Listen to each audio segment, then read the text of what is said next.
and you just rejected it. When you move to chapter 8, you'll see all sorts of these nods towards the creation story of Genesis chapter 1. In chapter 8, verse 6, the line, the waters continued to ebb until the 10th month. On the first day of the 10th month, the mountaintops appeared. That's identical to Genesis chapter 1, verse 9. Identical there. You're getting to see it again. What is it happens in chapter 8, verse 17?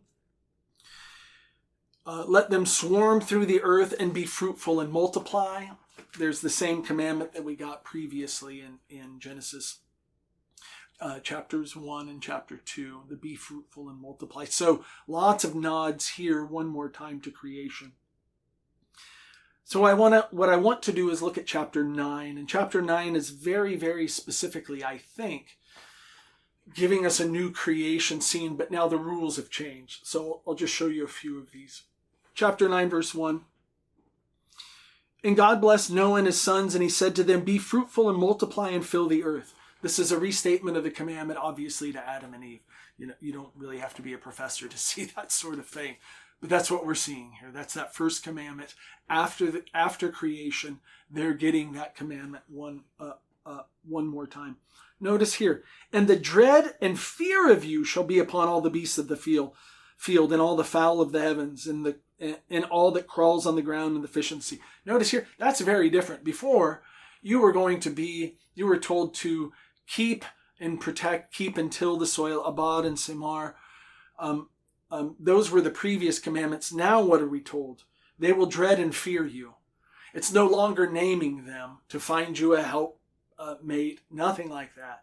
Now they're going to dread and fear you. So man's relationship to creation is different, and you're going to see the expansion here now. So watch what he says here. In your hand they are given. All stirring things that are alive, yours shall be for food. Like the green plants I have given all to you. Now some of you may be sitting there thinking, okay, I don't see anything different there, except there is something different. Because now there's a reason that the animals are going to fear Noah, who I take as kind of the new Adam. There's a reason. Because now Noah and his offspring are going to eat the animals. Which you then say, oh, what were they doing in the Garden of Eden? It turns out they were living a vegetarian lifestyle. They were vegans. I hate to break it to you. I don't know what else to say, but that's the expansion that you have here.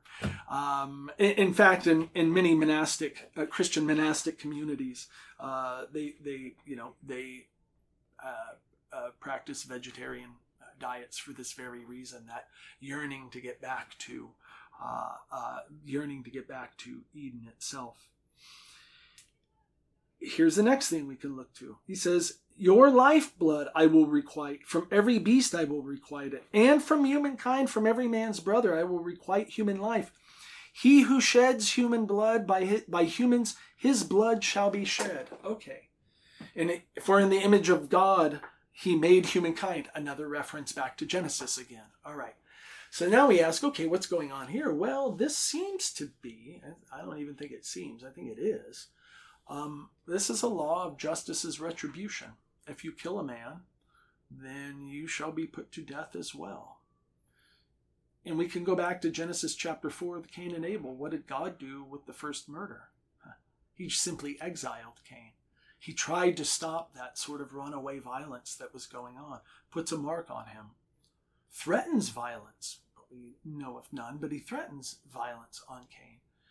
Now what's going on? Well, he's instituting human justice, and I think it is very much predicated upon this. He who sheds human blood, by humans his blood shall be shed. I think it's pretty clear that this is a form of, whatever we want to call it, capital punishment. Great, that's what we see here. And I say this, I think it's pretty darn clear. And I say this as someone who's opposed to capital punishment. I've tried all of the ingenious ways of reading it. I've looked through the Greek and I've looked through the Hebrew and I've read rabbinic commentary and Christian commentary, and I don't know what other way you can read this part of the text. And it seems to make sense to me because we see with the new creation, now we have new laws that are going to follow that new creation. Because God says, man is born with the Yetzer Hara. Man is born with this evil inclination. It can be a fruitful inclination, but it can also be quite destructive. And so he's putting these new laws in line for us.